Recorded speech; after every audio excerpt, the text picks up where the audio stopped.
My name is Bertha Mkwawa, and I go to Plano West Senior High.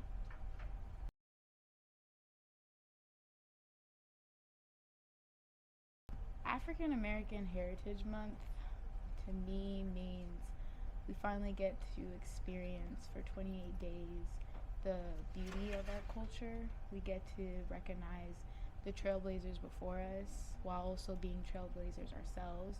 We get to pick from inspiration from different types of African Americans from all sorts of walks of life. We have historical figures like President Barack Obama, who showed us that it doesn't matter your race, that you can be a world leader.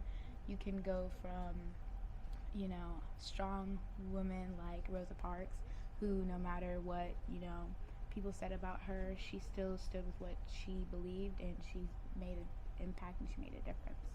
So I feel like African American Heritage Month is the one month out of the year where we can really focus on the beauty of our culture and not really the negative side of it.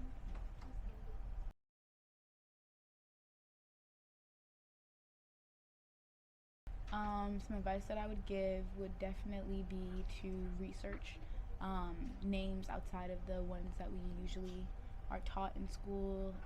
Obviously, recognize the Martin Luther Kings of the world and the Barack Obamas and the Rosa Parks, but also, being able to research and bring some limelight to the lesser known black African American historical figures. I feel like once you get to realize who they are, you can also get to see who you are in them and the different things that they've done. Like, you may not know the different historical figures and how closely or similar you guys are. So I feel like researching where you come from or researching those before you can help you go to where you are going today.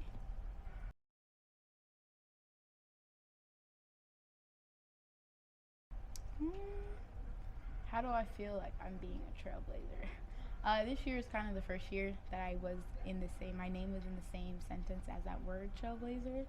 I feel like I started using what I'm good at to do good. Like, I'm known really good for talking. I'm a really good networker, and I'm really good at advocating for certain, issues in my community. I joined the Texas Advocacy Project last year, and it's a nonprofit that helps bring awareness to teen dating violence, which I'm African. So in my culture, that's something that's often usually hushed and shushed. No one really talks about it. So being able to be a part of something where I learn tips and I get to take from different resources and educate, like, even my family or break generational curses is something that my mom has said it really inspired her, because I'm not afraid to speak my mind. And I feel like as a young black woman, being able to not be afraid to speak your mind is a tool that you can definitely use for success and good.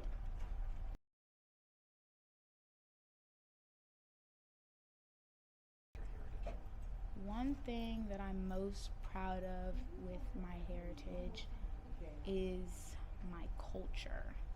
Although I didn't grow up with parents who grew up here, I'm African, but we have such similar culture. Like, the food from my country is very similar to food that's here in America. Like, the music is similar, especially nowadays. Everyone's into listening to Afro beats, and although, like, we may have thought we were different growing up, now we can all talk about artists like Burna Boy, and we can talk about different sorts of, like, parts of my country, and we can talk about different parts of, like, American culture here and African American culture here. Getting to learn about historical black figures, like, I recently learned about the young lady before Rosa Parks who refused to give up her seat on the bus, and I thought that she was very smart and she was very resilient on, making sure that she stood up for what she believed in as a young girl. I recently watched the Oprah documentary, and although she has really made a way and a name for herself in TV, daytime TV, I thought that was an inspiration.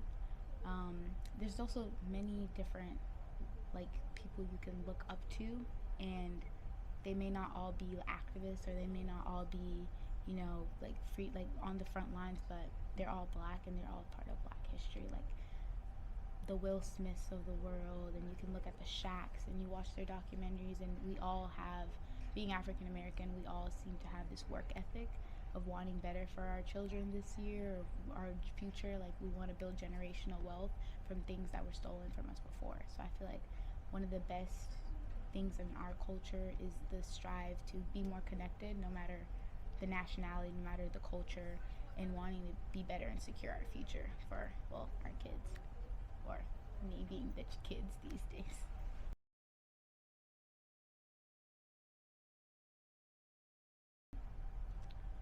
I would talk to, I think I would talk to my siblings, because I feel like I've always known growing up younger, I always knew I was gonna, I've always voiced for myself and I was advocated for myself and I always like fought for what was right. So I feel like my younger self wouldn't be surprised of the girl that I am today, but I would definitely talk to my siblings, older and younger, and kind of tell them that to stick up for what's right and never to shy away from what they truly believe in. Because I feel like a lot of my siblings, especially being African, they tended to listen to more of like what it's supposed to be, or like this is the way that it's always been done. And I feel like I would kind of give them the trailblazer, aspirations and traits that I've learned now, and kind of help them become a little bit better than who they are today. Because I feel like although I'm like the younger one, I can still educate them and let them know about the, different ways and different techniques you can use to navigate through life, because we're all still learning. And so, yeah, I would talk to them at my age and give them the advice that I have now, because they were younger in like 2009, and the things that is normal now is definitely not the same for teenagers back in 2009.